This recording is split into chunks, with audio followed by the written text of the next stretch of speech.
tuladane kaya wong bebeleh sato. Sinawang kamanungsan iku sifat memateni, sinawang kabutuhan iku ana paedahe. Ing kene aja ngucap ala becik utawa nista bener lan lupa dosa apa. Tegese kamulyan utawa nugraha, nanging prati tresna apa kang kudu katindakake manut kahanan lan wancine, manut paedah lan kabutuhane. Kanjeng Rama, piye nggih Swatama?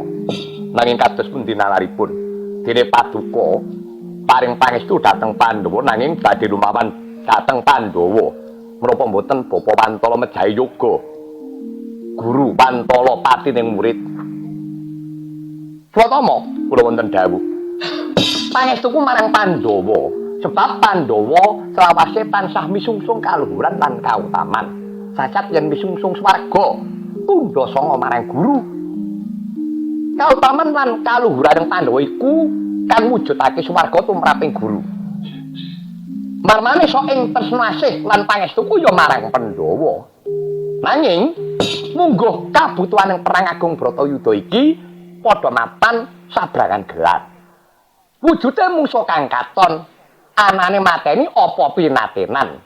Pakatine Durna sinurung saka labuh kabecikan. Kabecikan yang lahir kang kajasat ing jiwa raga mbayar piutanging panguripan netepi jejering kawulaning negara kudu gelem anggondheli kebak rasa rumangsa lan andarbeni. Swatama kang diarani dosa iku sesengitan sakabehing pakaryan kang sinurung rasa sengit, pakaryan kang sinurung mata angkara, pakaryan kang sinurung mata murka iku jenenge dosa. Mula jroning peperangan mengko yen Pandhawa kang mati tekse guru paring swarga marang murid nanging yen Durna kang dadi layon tetepe murid kang misungsung swarga marang guru. Pemorore mangoswa myo ngambreng kati karunaning kaswase paning marang kamatung Prisang kondo wastrat modolong lalu mulati tulyo mandrang sang wayah.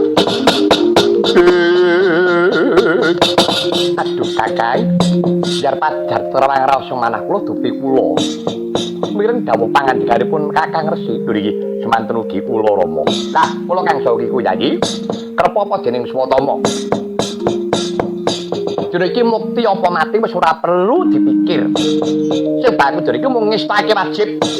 Mati utawa urip kuwi dudu purba pasrah